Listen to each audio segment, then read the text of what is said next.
Number one. Ni longtemps, longtemps, longtemps. Trop longtemps, longtemps, longtemps. Toute la semaine, c'est toujours celle tra-la-la. Ni longtemps, longtemps, longtemps. Trop longtemps, longtemps, longtemps. Si ma base ou t'es malade. Bonsoir à tous, bienvenue dans notre édition régionale. Voici nos principaux titres. Une affaire de favoritisme au... Y aurait-il du favoritisme à la police municipale des Abîmes? Oui, à en croire Gérard Flory. Actuellement brigadier chef, il s'estime lésé dans sa progression de carrière et selon lui, d'autres agents ont par contre bénéficié de promotions douteuses. Il a porté plainte et le tribunal administratif lui donne raison. Les précisions de Sophie Vingada-Salon et de Jean-Marie Mavounzi. Deuxième jour de procès dans l'affaire Hans Peterson. Ce franco-américain de 34 ans est accusé d'assassinat et d'actes de barbarie. En 2006, il a tué un dermatologue à Chicago en tentant aussi de lui couper les mains et les pieds. Aujourd'hui, les jurés ont entendu des témoins clés, notamment le légiste, la mère d'Hans Peterson et un policier américain. Compte rendu d'audience signé Ludivine Guillolet et Thierry Philippe. Inquiétude et mécontentement chez les taxis collectifs de la zone de Jarry. Ils ne figurent pas dans le nouveau plan de déplacement urbain du Conseil général. Ces navettes indépendantes assurent le transport de passagers entre Pointe-à-Pitre et la zone commerciale. Depuis le 17 octobre, le syndicat mixte des transports du Petit Cul de Sac-Marin a engagé l'élaboration de son plan de déplacement urbain sans tenir compte de la présence de ces navettes. Explication Eddie Lapcan et Olivier Duflot. La région Guadeloupe et les services de la DAF lancent une grande campagne de communication pour attirer les porteurs de projets. Cette action vise tout particulièrement ceux qui entendent valoriser le territoire rural. Car aujourd'hui, cette enveloppe enregistre un retard de consommation. Le reportage d'Éric Rayapin et de Paul Labéca. Tous les maires de France se sont donné rendez-vous à la porte de Versailles. C'est le 94e congrès des maires. Nos élus sont également présents.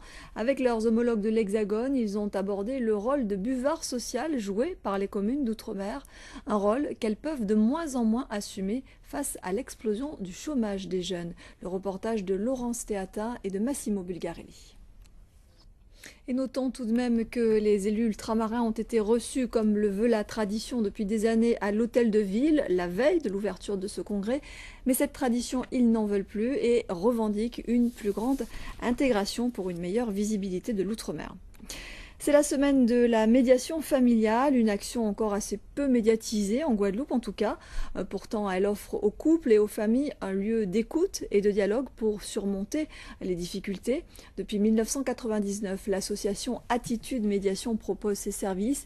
Elle a déjà permis à de nombreuses familles de rétablir le contact. Sophie Pointer, Christian Danquin. Je vous le disais donc il y a un instant, la semaine de la sécurité des patients a débuté hier sur le territoire national et elle se poursuit jusqu'au 25 novembre. La sécurité des soins est l'objectif stratégique des pouvoirs et de l'ensemble des acteurs du système de santé. En Guadeloupe, cette manifestation est relayée par le service pharmacie et stérilisation du centre hospitalier de Pointe-à-Pitre. Ils ont organisé une journée d'information destinée au grand public. C'était ce matin dans le hall d'établissement du CHU où Paul-Henri Scoll et Philippe Grenier se sont rendus pour nous.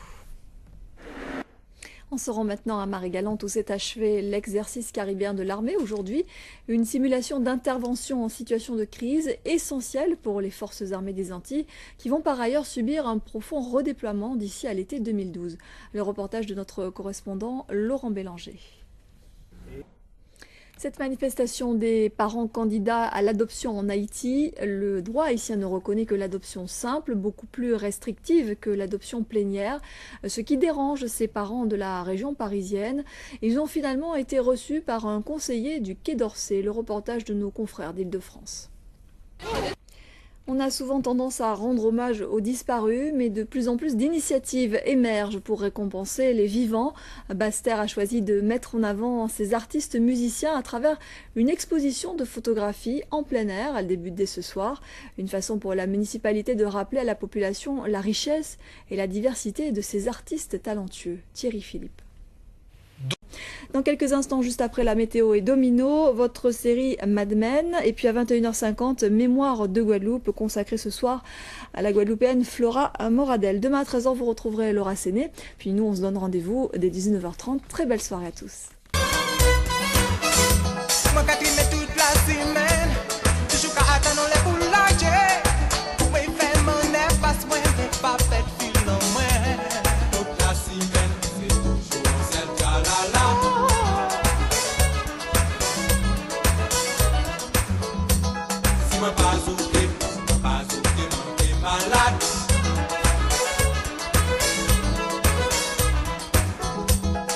Pas